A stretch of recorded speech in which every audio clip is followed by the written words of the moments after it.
Question 1. Which characteristic of a breast lump is most likely to indicate the possibility of cancer?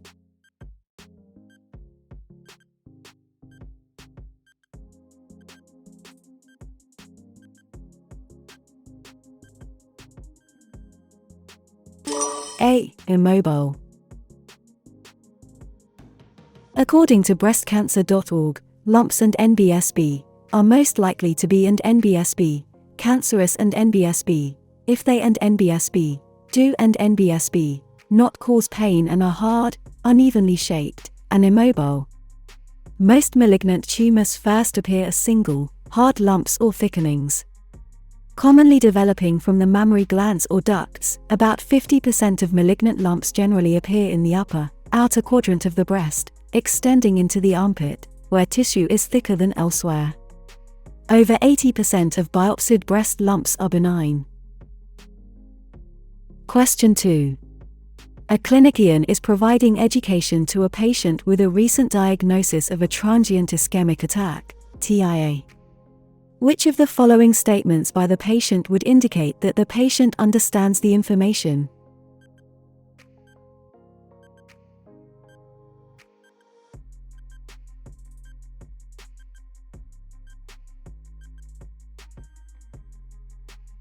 A. I should seek medical attention immediately if I experience these symptoms again, because I could be having a stroke. A transient ischemic attack, TIA, results from a blood clot that prevents oxygen from reaching an area of the brain. The only difference between a TIA and a stroke is the amount of time that the clot is in place. 1/3 of TIA patients will progress to a stroke within a year. It is important to teach patients to seek medical attention immediately if they develop TIA symptoms again, because there is no way to predict the outcome. Question 3. Following the death of a client, the hospice nurse and the client's son reposition the client. The son tells the nurse that his father seemed to breathe when they moved him. What is the nurse's most appropriate response?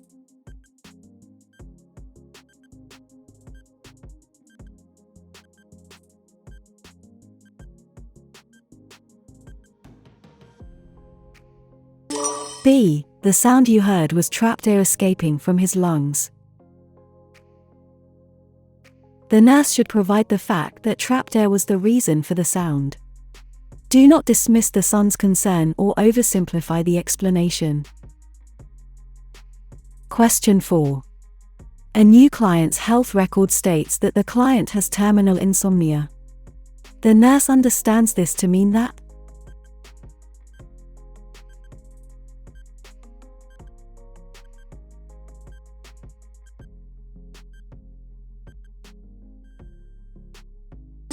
A. The client wakes up too early. Terminal insomnia means the client wakes up earlier than they intend and are unable to return to sleep. Sleep onset insomnia means difficulty falling asleep. Sleep maintenance insomnia is the inability to remain asleep or going back to sleep. While chronic sleep deprivation can be severe, or even fatal, it is extremely rare, and not the meaning of terminal insomnia. Question 5. A pediatric nurse is educating the parents of a child with a new diagnosis of asthma about recognizing food triggers. Of the following, which is most likely to cause an allergic reaction?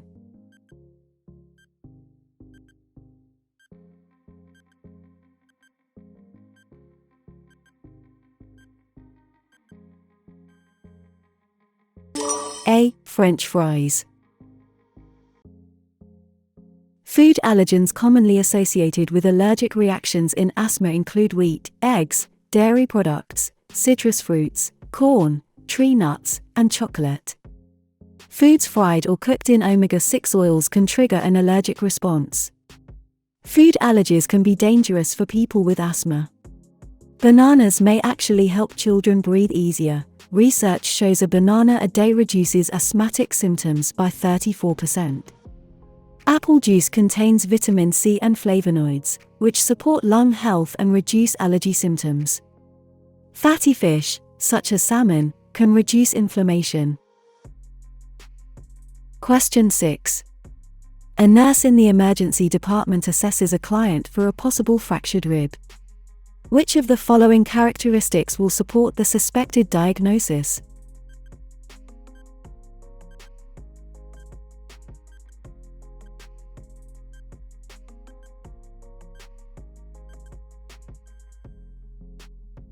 C. Pain on inspiration, with shallow, guarded respirations. A client with a fractured rib will complain of pain on inspiration or when moving or coughing. There will also be pain when the site is palpated. Respirations will be shallow and guarded. It will be nearly impossible for the client to take a deep breath. There may also be shortness of breath as well as bruising at the site. Question 7. The nurse is preparing a patient for a total colectomy and the placement of an ileostomy. The patient asks where the stoma will be located. The nurse identifies which of the following areas as the correct stoma site.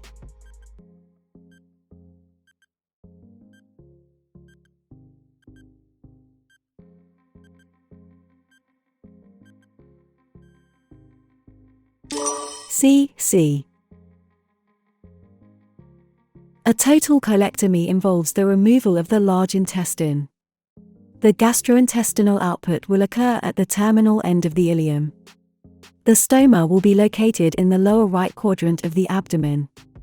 A total colectomy is performed for intestinal inflammatory conditions such as Crohn's disease or ulcerative colitis. It may also be done for severe chronic constipation. Question 8. The wound care nurse is assessing a new client with a coccygeal pressure ulcer that is 4 cm x 7 cm. The nurse observes partial thickness loss of dermis, a pink-red wound surface, and no slough. At what wound stage is the pressure ulcer?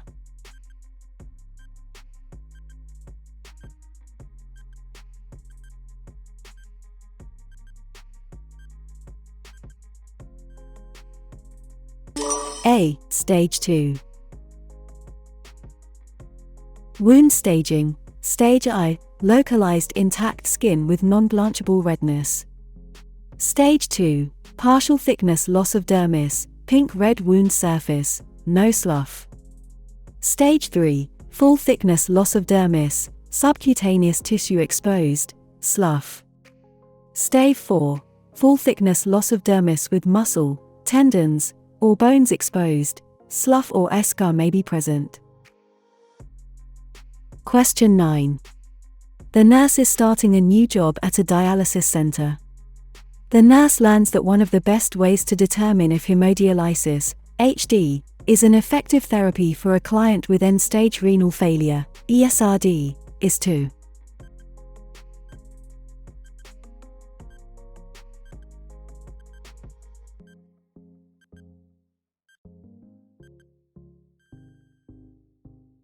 B. Weigh the client before and after HD sessions.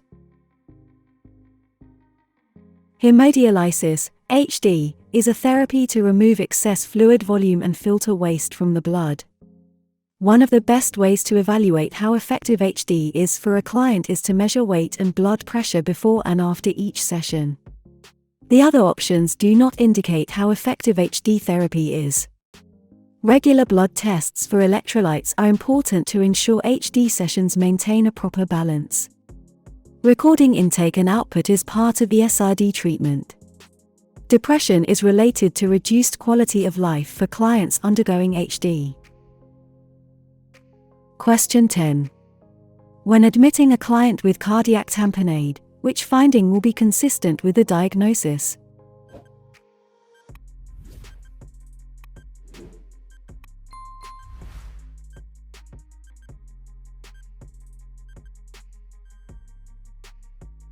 B. Distended neck veins.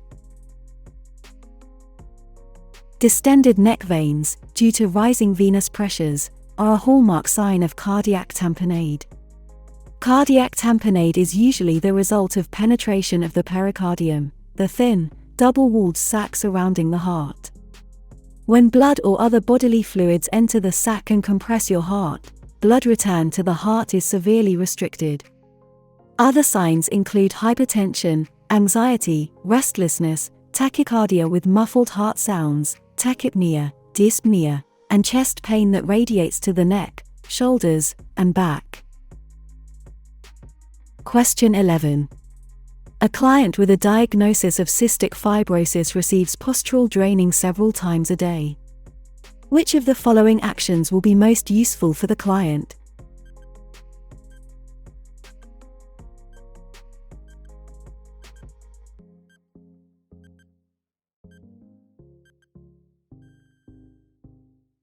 C. Encourage deep coughing between positions. Postural drainage uses gravity to help drain mucus from the lungs. It helps make breathing easier and prevents infection. It is used to treat conditions including cystic fibrosis, bronchiectasis, and pneumonia. Although a variety of positions are used to clear each lung lobe, generally the client is positioned with their chest lower than their hips. Pillows, wedges, or other devices help make the client comfortable, because the position is held for 5 to 7 minutes. The client breathes in through the nose and out through the mouth, with longer exhales. Coughing or suctioning between positions is important to remove secretions. Postural drainage should be avoided after meals to prevent vomiting. Question 12. When caring for a client with a diagnosis of deep vein thrombosis, DVT, which finding requires immediate intervention?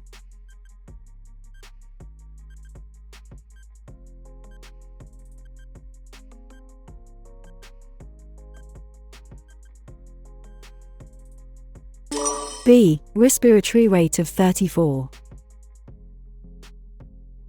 A rapid respiratory rate can indicate that a pulmonary embolism, PE, has developed.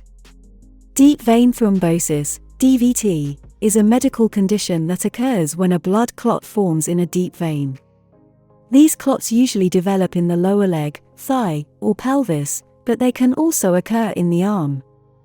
The most serious complication of DVT happens when a part of the clot breaks off and travels through the bloodstream to the lungs, causing a blockage called pulmonary embolism, PE.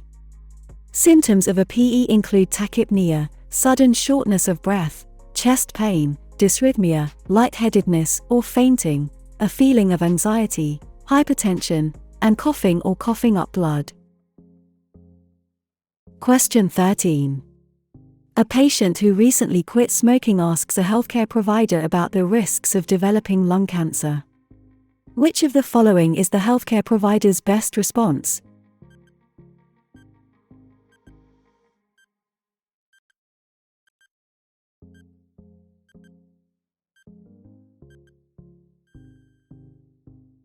B. In 15 years, the risk of developing lung cancer will be the same as for a non-smoker. Over a long period, the damaged cells in the lungs can be replaced by healthy cells. In 15 years, this patient's risk of developing lung cancer will be no higher than that of a non-smoker. The benefits of quitting smoking begin within 20 minutes, when the heart rate returns to normal. After 1 month, cilia in the lungs start to recover. At 1 year, the risk of developing heart disease will be half that of a smoker. Question 14. The nurse working at an endocrinology practice reviews the test results of a new client.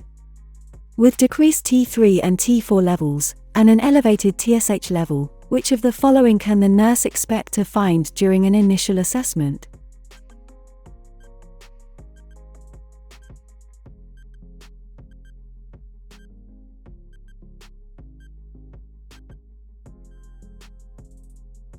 C. Fatigue. The thyroid gland produces 2 hormones, triiodothyronine, T3, and thyroxine, T4. Thyroid-stimulating hormone, TSH, is a hormone produced by the pituitary gland. Their role is to assist in regulating metabolism, regulating body temperature, heart rate, and brain development, and stimulating the sympathetic nervous system. Symptoms of primary hypothyroidism include bradycardia, lethargy, fatigue, weight gain, dry skin, sensitivity to cold, muscle weakness, hoarseness, muscle aches, tenderness and stiffness, thinning hair, and constipation. Question 15. Which opportunistic disease is an HIV/AIDS client at risk of?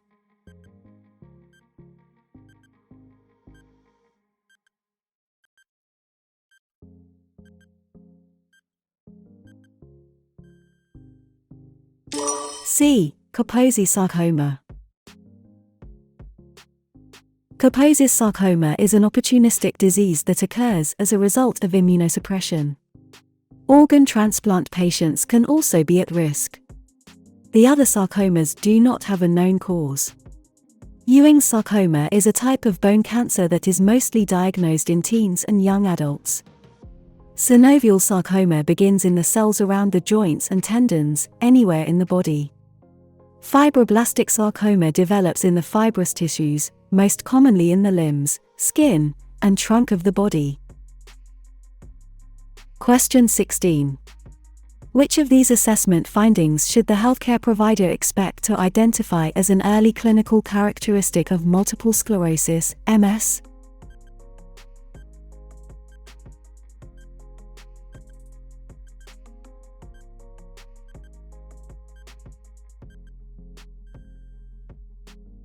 A. Vision loss. Multiple sclerosis, MS, is an inflammatory demyelinating disease of the central nervous system. Demyelination will cause slowed conduction and eventually loss of function. Vision loss and eye pain, optic neuritis, are early symptoms of MS, caused by inflammation of the optic nerve.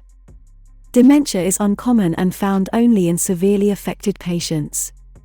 Clonus, rhythmic contractions when a muscle is stretched, is a sign of nerve damage, which may be seen as MS progresses. Muscle atrophy is also a later sign of MS, which is caused by disuse of a muscle group. Question 17. The healthcare provider is caring for a patient on a ventilator with an endotracheal tube in place. What assessment data indicate the tube has migrated too far down the trachea?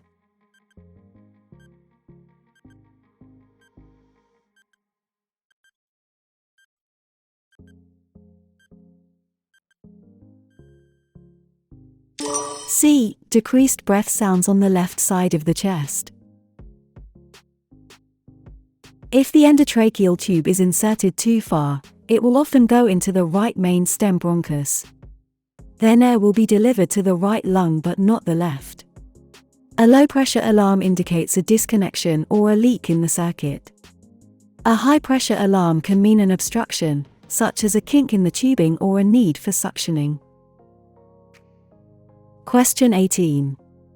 A client with a known history of asthma comes to the surgery center for a minor procedure. The nurse measures the client's pre-procedure peak flow at 520 liters minute. Following the procedure, the client complains of a tight chest and their peak flow is 250 liters minute. What is the nurse's priority action?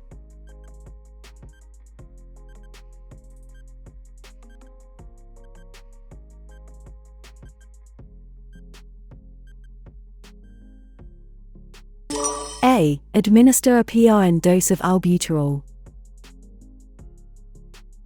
A peak flow reading of less than 50% of the client's baseline reading is a medical alert condition and a short-acting beta agonist must be taken immediately. Normal adult peak flow is 400 to 700 liters minute. For clients with asthma, 80 to 100% of personal best indicates that asthma is controlled. Peak flow of 50 to 80% means asthma is not controlled or worsening.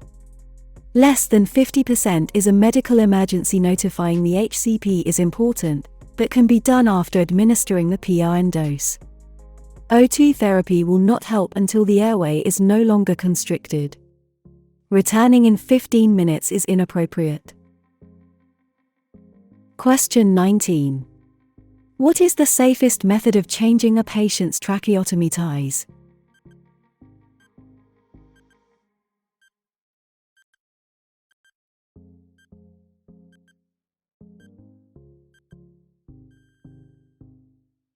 C. Apply the new ties before removing the old ones. The best way to change tracheotomy ties is to apply the new ties before removing the old ones. This keeps the tracheostomy in place during the process. With this method, a second person is not necessary. Besides, a helper might not prevent the patient from coughing out the tracheotomy. To prevent the patient from vomiting, wait 2 hours after the patient has eaten before you change the ties. Asking the doctor to suture the tracheotomy in place is not appropriate. Question 20. A nurse's neighbor tells the nurse that the neighbor's provider recommended that they take docusate sodium, cholase. Which of the following statements by the nurse is correct?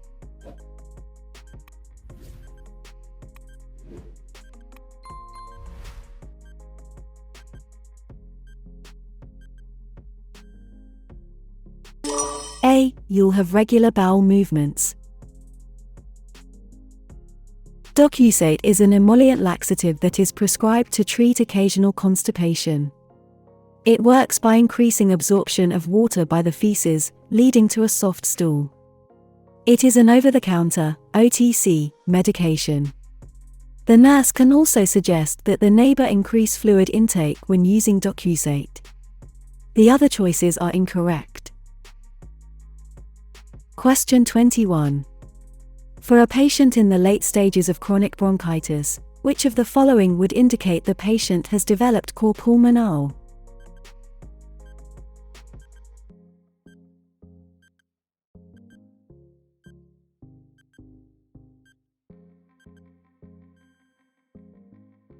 B. Hepatomegaly. Cor pulmonale, or right-sided heart failure, is the result of a lung condition such as chronic bronchitis or COPD.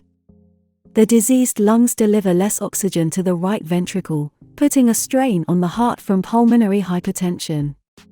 Over time, the right ventricle fails, causing increased venous pressure and liver enlargement, hepatomegaly. Common early symptoms include fatigue, tachypnea, shortness of breath on exertion, and cough. Question 22. A client complains of a stabbing pain on one side of the face. The nurse suspects tic douloureux, which is caused by which cranial nerve?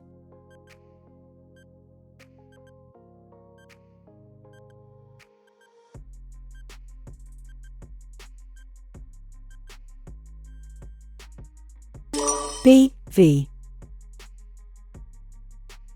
Tic douloureux, also known as trigeminal neuralgia, is a chronic pain condition, stemming from one or more of the 3 branches of the trigeminal nerve, the 5th cranial nerve. This condition is characterized by a sudden, severe, stabbing pain on one side of the face, and is considered one of the most painful conditions to afflict humans. Question 23. A patient is brought to the emergency department, ED, by a friend. The patient is unresponsive, and respirations are slow and shallow. Which of the following is the priority intervention?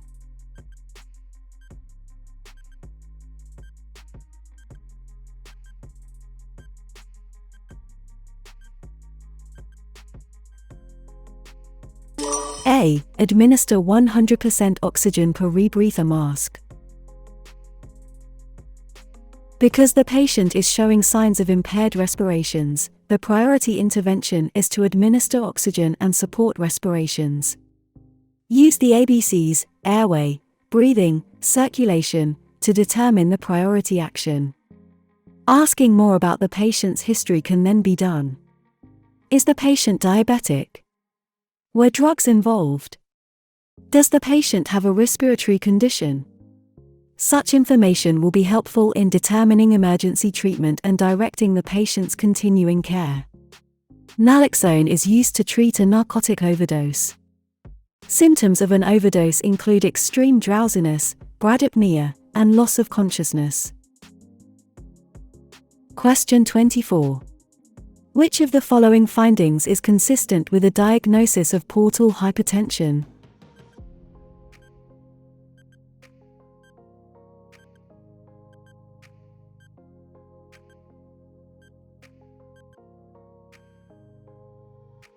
A. Abdominal distension. Portal hypertension is abnormally high blood pressure in the portal vein, the large vein that brings blood from the intestine to the liver, and its branches. The portal vein receives blood from the entire intestine and from the spleen, pancreas, and gallbladder and carries that blood to the liver. Symptoms of portal hypertension include abdominal distension secondary to ascites, esophageal varices, black, tarry stools secondary to GE bleeding, splenomegaly, and hepatic encephalopathy. Platelet and white blood cell counts may be low. Gross hematuria is not indicative of portal hypertension. Question 25. The nurse working at a women's health clinic gets calls from 4 clients reporting bleeding between their menstrual periods. Which client is most likely to have a potential health issue?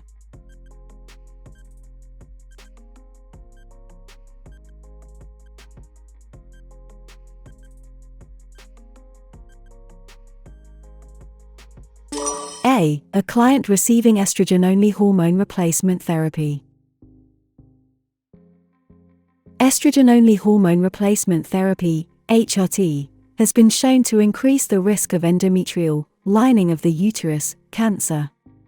Symptoms are abnormal vaginal bleeding, pain during intercourse, pain on urination, and pain in the pelvic area. Over 90% of women diagnoses with endometrial cancer have abnormal vaginal bleeding.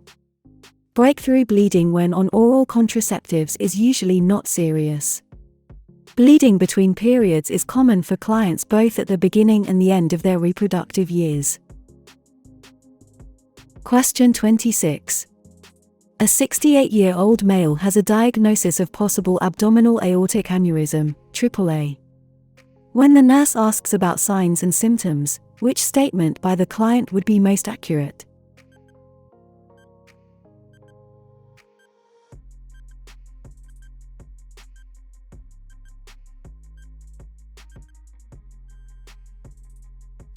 C. I haven't really noticed anything unusual. Many people with an abdominal aortic aneurysm, AAA, experience no symptoms until the AAA expands or ruptures. Clients may experience no symptoms except for a pulsation in the abdomen when the client is in a reclining position. The other options are all symptoms of an expanding or impending rupture. Question 27. A client with a diagnosis of aspiration pneumonia started intravenous, 4, antibiotic therapy 8 hours ago. When the nurse enters the client's room to perform a respiratory assessment, the nurse notes an unpleasant odor in the room. Which comment by the client best indicates that a complication has developed?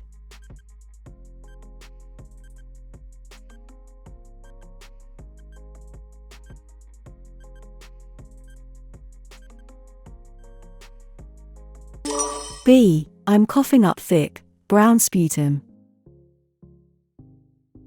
The foul smell and client's statement about a productive cough with thick, brown or pus-like secretions can indicate a lung abscess. Most lung abscesses develop after aspiration of oral secretions by patients with gingivitis or poor oral hygiene.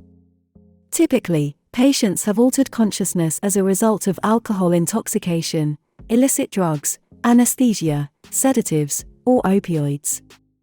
The other options are typical pneumonia symptoms. Antibiotic treatment was initiated only 8 hours earlier. Clients with pneumonia may not begin to feel better until 3 to 5 days after starting antibiotic therapy. Question 28. An unresponsive patient with diabetes is brought to the emergency department with slow, deep respirations. Additional findings include blood glucose 450 mg per deciliter, 24.9 millimoles per liter, arterial pH 7.2, and urinalysis showing the presence of ketones and glucose.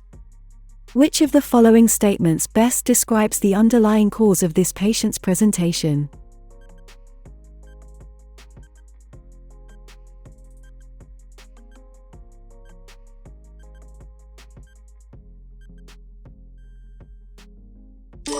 C. Lack of insulin causes increased counter-regulatory hormones and ketones release.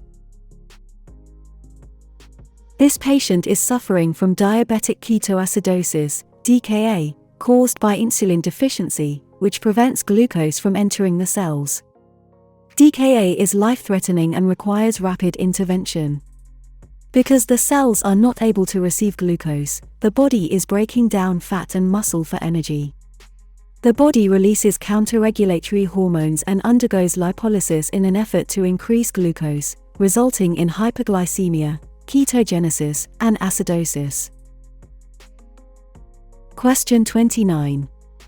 The provider prescribes metoprolol, Lopressa, for a 47-year-old male client with a diagnosis of hypertension. The nurse educates the client about which common side effect of the medication.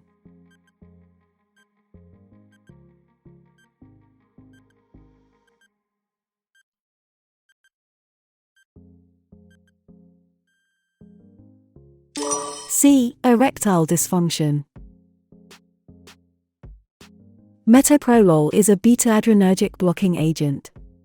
It can cause impotence, including erectile dysfunction or inability to achieve ejaculation. Other side effects include insomnia, fatigue, weakness, dry mouth, and GI issues. Restless legs, mood swings, and weight gain are not considered common side effects of this medication. Question 30. When assessing a patient diagnosed with osteoarthritis, OA, the healthcare provider looks for which characteristic of this condition?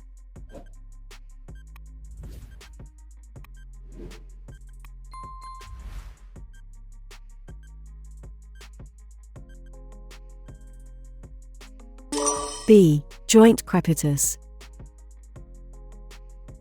Crepitus, also called crepitation, describes the grinding, grating, creaking, or popping sounds that occur when a joint moves. Crepitus is present when cartilage is lost. It is characterized by a popping, grating sound. Alternatively, sometimes the patient feels bone rubbing against bone, secondary to loss of cartilage. Decreased grip strength and bilateral joint swelling are more often seen in rheumatoid arthritis. A waddling gait, a duck-like gait, is sometimes seen in the third trimester of pregnancy, caused by anatomical and hormonal changes, or with muscular diseases such as muscular dystrophy. Question 31.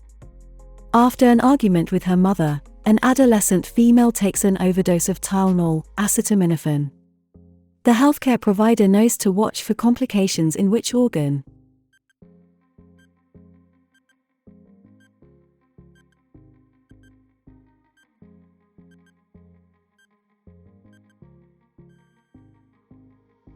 B. Liver. The liver is the primary site for acetaminophen metabolism. The drug undergoes sulfation, binding to sulfate molecules, and glucuronidation, binding to glucuronide molecules, before it is eliminated from the body. An overdose stresses the glucuronidation process, forcing the drug to be passed to another pathway, cytochrome P450, which forms a toxic metabolite called NAPK. As NAPK accumulates, it causes liver damage and possible liver failure. Question 32. A worker who receives a severe chemical burn is brought to the occupational nurse's office.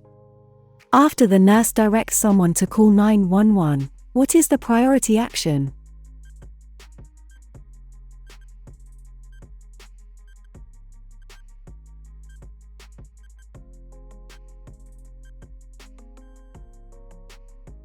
B. Remove contaminated clothing. Chemical burns, also called caustic burns, are caused by caustic substances. They are always considered a medical emergency. 1. Contact 911 immediately. 2. Remove contaminated clothing and jewelry. 3. Rinse affected area with clean water for at least 20 minutes, preventing runoff from touching unaffected areas. 4. Bandage with a clean dry dressing, avoiding pressure. Do not apply any ointment or medication to a severe chemical burn. Knowing the chemical is important, but not the priority. The nurse is not responsible for evaluating the extent of the burn. Question 33. Scopolamine and atropine are two examples of anticholinergic medications. All of the following are frequent side effects of anticholinergic drugs except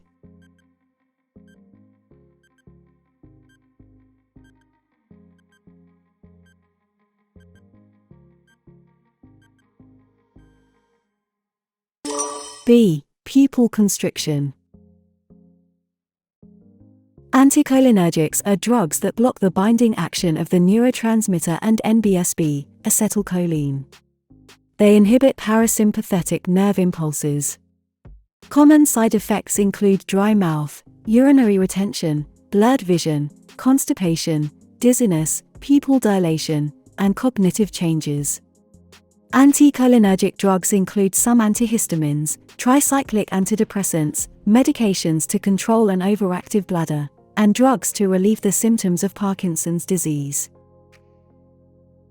Question 34. Parents of a 9-year-old girl with a new diagnosis of type 1 diabetes, T1D, ask the nurse what caused their daughter's disease. The nurse knows the pathology is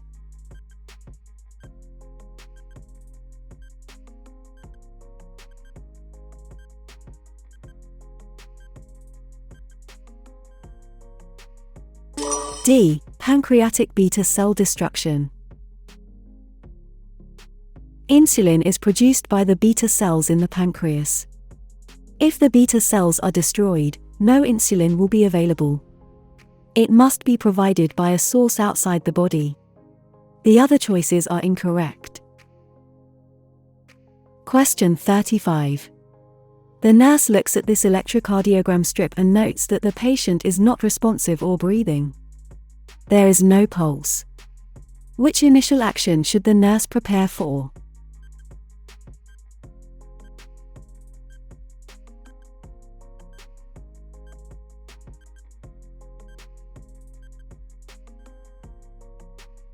D. Defibrillation.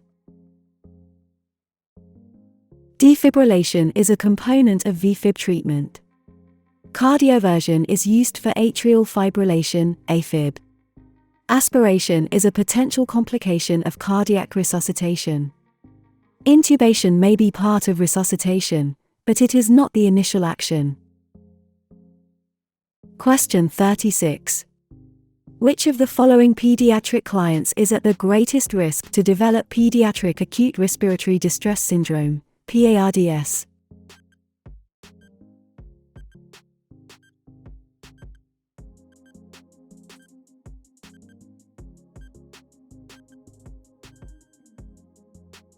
D. A child with a drowning experience.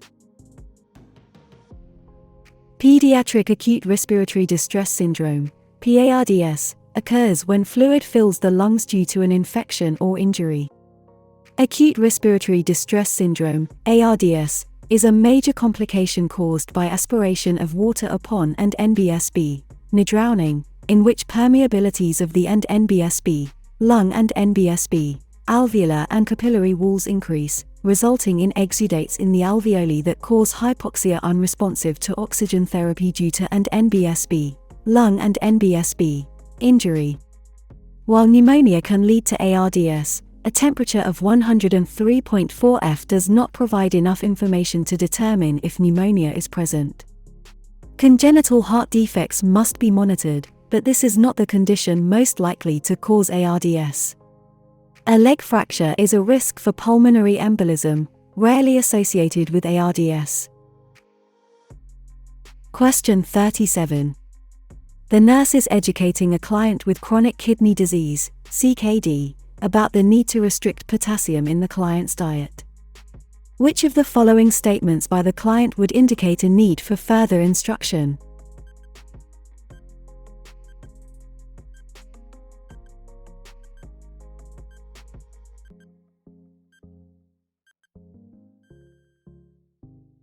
D. I'll eat peanuts instead of popcorn. In chronic kidney disease, CKD, the kidneys are unable to filter potassium, leading to hyperkalemia. Stage 5 CKD, also called end-stage renal disease, ESRD, requires dialysis. Between dialysis treatments, clients must carefully monitor their potassium intake. They should avoid dairy products, nuts and seeds, salt substitutes, fruits and vegetables that are naturally high in potassium, and chocolate. Legumes that are high in potassium include peanuts, soybeans, lentils, kidney beans, pinto beans, and lima beans.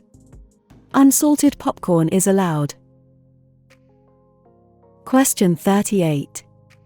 A healthcare provider is assisting during the insertion of a pulmonary artery catheter. Which of these, if assessed in the patient, would indicate the patient is experiencing a complication from the catheter insertion?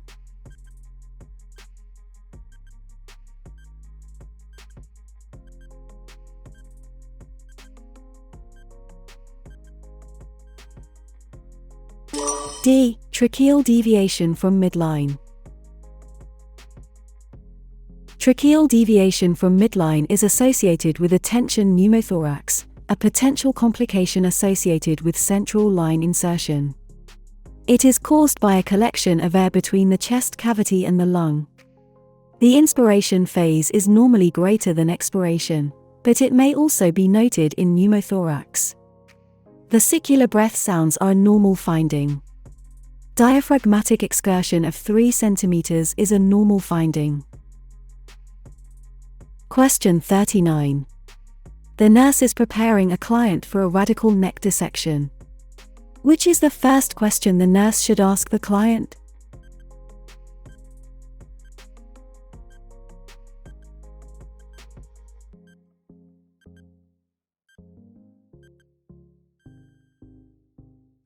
D. What has your surgeon told you about this operation? The nurse should start by finding out how much the surgeon has told the client about the procedure. From there, the nurse can provide education as indicated. Radical neck dissection is a major surgical procedure that will require the client to have an extended recovery time, an altered appearance, a tracheostomy, and tube feedings. The other questions may be part of the pre-op education but are not the first topic to discuss. Question 40. The nurse is doing a daily wet-to-dry dressing change for a client with a decubitus ulcer on their coccyx. The nurse understands that the rationale for this procedure is to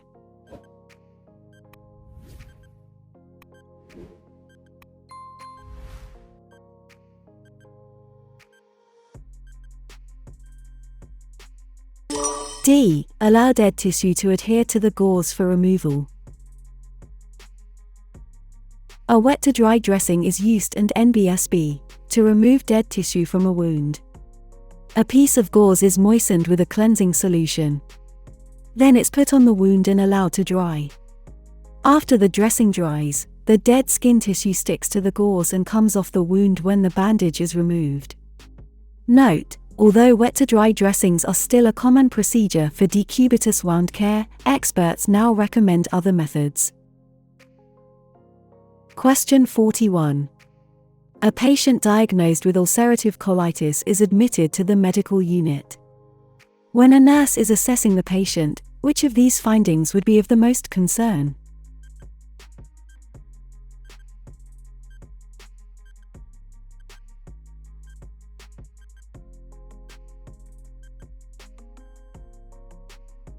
D. Rebound tenderness. Rebound tenderness is a sign of peritonitis that could be the result of rupture of the colon. It is a clinical sign that occurs during physical examination, referring to pain upon removal of pressure, not during application of pressure. Bloody diarrhea is a common finding because of bleeding lesions and anal excoriation. A temperature of 99.0 degrees Fahrenheit 37.2 degrees Celsius is within the normal range, and chronic inflammation may keep temperatures within the high normal range or above. Borborygmi are the sounds made by air or fluids moving through the intestines. Question 42. An adult client with a diagnosis of sickle cell anemia is admitted for a crisis episode. Which pain medication can the nurse expect the healthcare provider, HCP, to prescribe?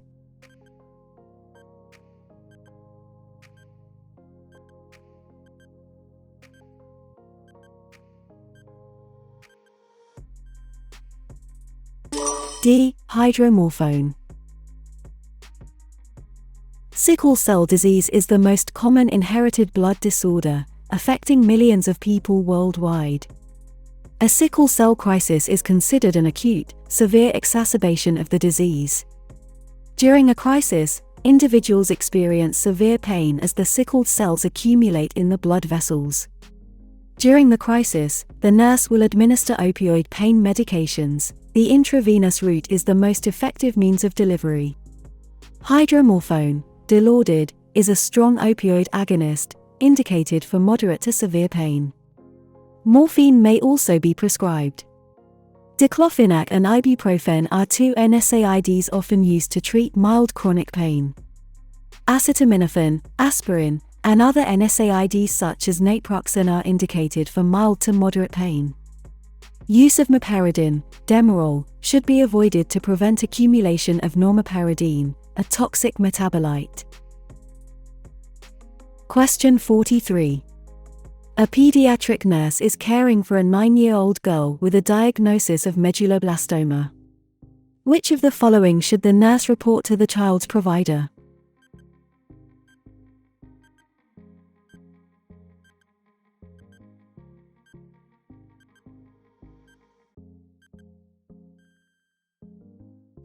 D. Confusion about where she is.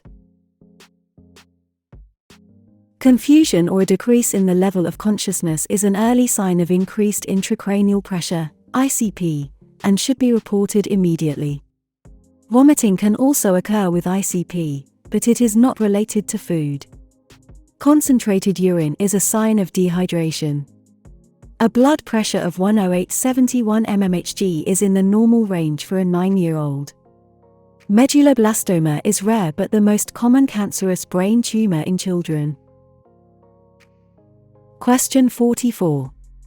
A patient with a heart monitor suddenly develops the rhythm shown on this electrocardiogram strip. What is the nurse's first action?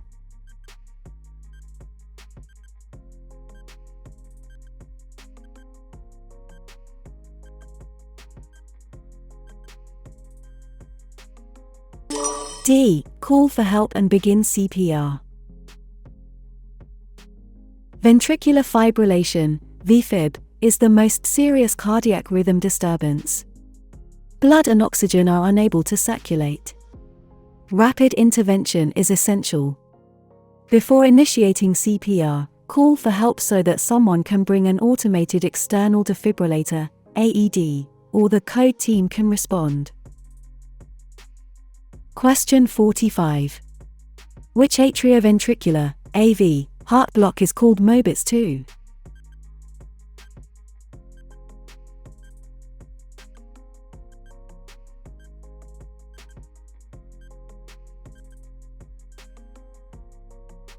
D. Second-degree AV heart block.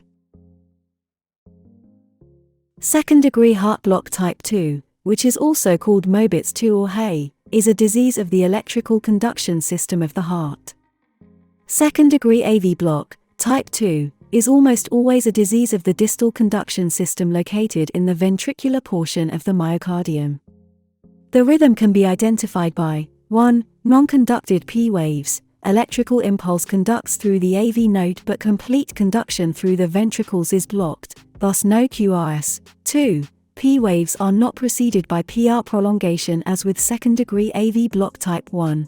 3. Fixed PR interval. 4. The QRS complex will likely be wide. Question 46. A patient who has been diagnosed with Parkinson's disease, PD, states, "I can't tie my shoelaces anymore." The healthcare provider recognizes that this patient's problem is due to a deficiency of which of these neurotransmitters?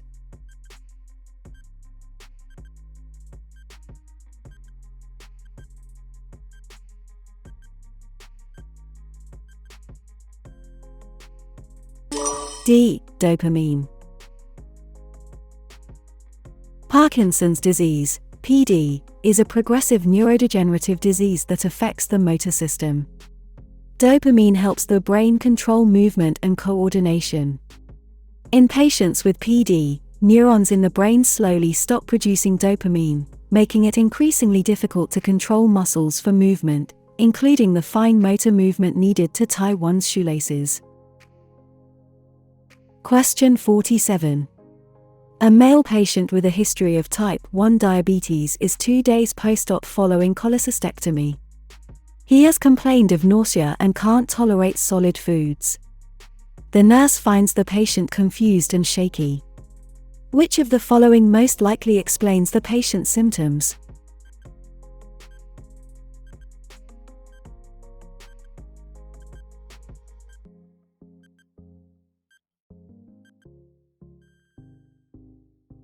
D. Hypoglycemia. A postoperative diabetic patient who is unable to eat is likely to be suffering from hypoglycemia, blood glucose and LT, 70 mg per dl. Symptoms include confusion, anxiety, sweating, chills, tachycardia, nausea, and dizziness.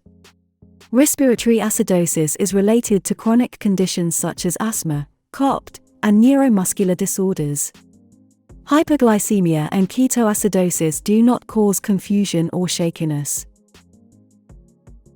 Question 48. A client with a history of chronic cirrhosis of the liver was admitted 2 days ago to treat an infection. Today, during the initial shift assessment, the nurse notes that the client appears lethargic and their breath has a sweet, musty odor.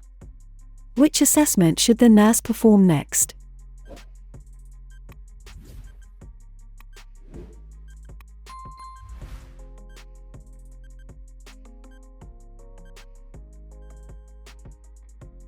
D. Observe for flapping hand tremors. In patients with chronic liver disease, acute episodes of encephalopathy are usually precipitated by reversible causes.